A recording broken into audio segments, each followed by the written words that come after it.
The morning my world tilted began with the crunch of boots on my gravel path, sharp and deliberate under a barely risen sun. From my kitchen window, I saw a sheriff's deputy striding toward my ranch gate, a manila envelope in his grip. My coffee mug stalled midair as he hammered a notice onto my wooden fence post with a staple gun. The words screamed in bold, "Lien notice."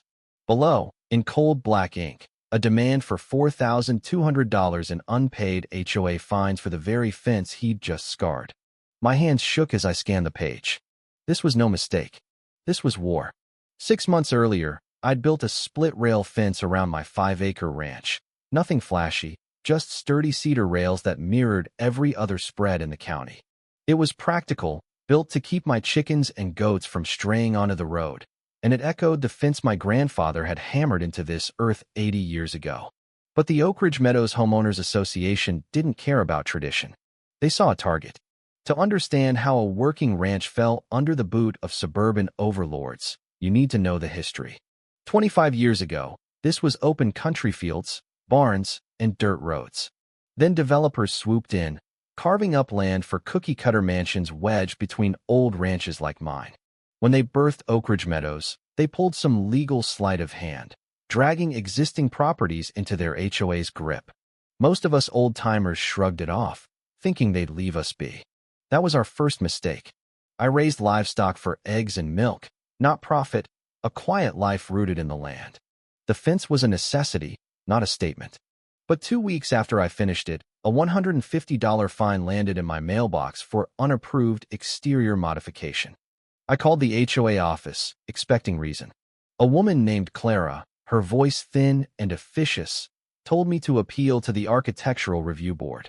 So I did.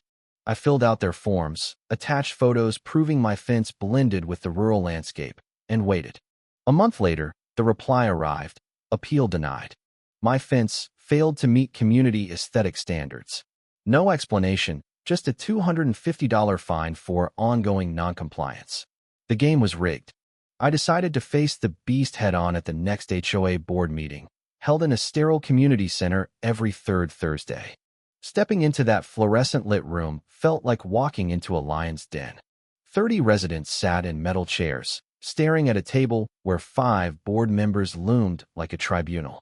At the center was Marilyn Voss, the president, a mid-50s woman with a platinum bob frozen in hairspray, her blazer radiating "I'm in charge" energy. When they opened the floor, I stood, voice steady, and laid out my case. I'd been here 20 years, I said.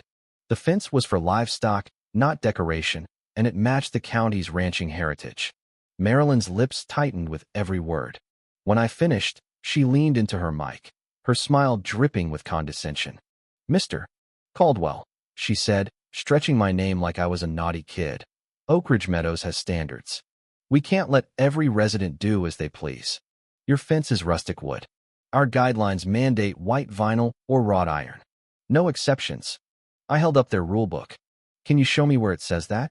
I've read it cover to cover, nothing about materials." Her face flushed. "It's implied under aesthetic harmony," she snapped. "The board interprets rules for the community's benefit." Benefit? I couldn't hide my sarcasm. "My ranch predates your community, and now I'm fined for existing?" "You're part of Oak Ridge Meadows," she shot back. "If you don't like our rules, maybe you belong somewhere less refined." The room went still. A neighbor, Tom Rivera, shook his head, but no one spoke. Marilyn ruled through fear, and I was her new example. The fines escalated $400, $600, piling on late fees and legal costs despite no court action. I called board members, hoping for an ally, but they cowered, parroting Marilyn's name like a shield. By month 5, the total hit $3,000. It felt like extortion. Desperate, I dove into HOA law, burning midnight oil over state codes. Most were dense legalese, but one clause gleamed.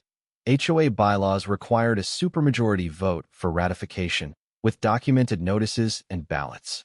I requested all records on Oak Ridge's bylaws adoption.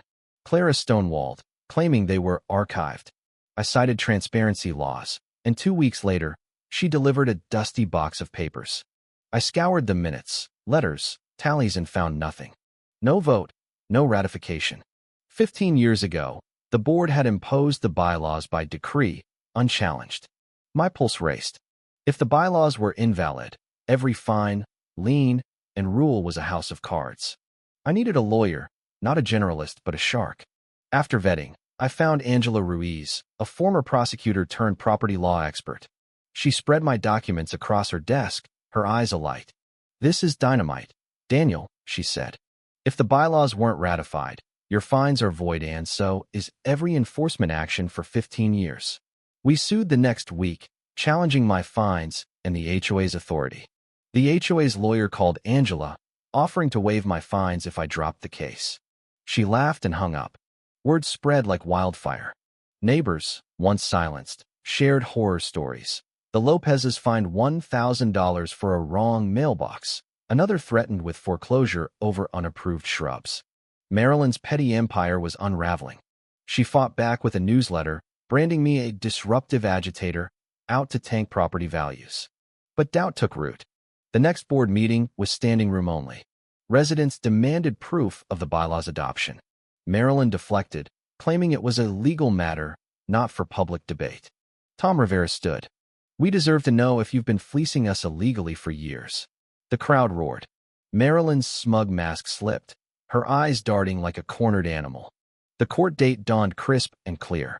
The HOA rolled in with a trio of slick attorneys, all polished shoes and jargon. They tried every trick motions to dismiss, statute of limitations, implied consent from dues payments. Judge Evelyn Harper, a steely woman in her late 60s, cut through their noise. Angela laid out our case. The law required a supermajority vote. No records existed. The board acted unlawfully. She played Marilyn's deposition, a 3-hour train wreck. Marilyn fumbled, claiming records were lost in a fire, then a server crash. Pressed, she snapped. Leadership means making tough calls without red tape. It was damning. Judge Harper's ruling was a sledgehammer. The bylaws were unenforceable for lack of ratification. My fines were voided, and all HOA enforcement was suspended until new bylaws were voted on transparently. The courtroom erupted in cheers. Harper went further. The HOA had to refund 2 years of fines $250,000 total and hold board elections within 60 days. Marilyn sat petrified, her face a kaleidoscope of fury and shock. Outside, she cornered me on the courthouse steps, mascara streaking, hair wild. "You've destroyed everything," she hissed, clutching my arm. "Property values will crash. Chaos will reign." I pried her off. "I'm ecstatic," I said. "My fence isn't going anywhere." 2 months later, Tom Rivera won the presidency in a landslide. I joined a committee to draft new bylaws, meeting in Tom's garage over coffee. We balanced community needs with freedom, ensuring no rancher would face my fight again. My fence stands proud, weathered rails glowing in dawn's light. Feeding my chickens, I catch myself grinning. It's more than a fence, it's a monument to defiance. Proof one man's stand can topple a tyrant. Marilyn fled Oak Ridge 3 months post-ruling. Her for sale sign omitted her ousting or the $60,000 in legal fees she owed. The neighborhood breathes easier now, but whispers linger. Was Marilyn a power-hungry villain or a misguided gatekeeper? Some pity her, others cheer her fall. My fence, though, tells the truth. Freedom isn't given, it's fought for, one rail at a time.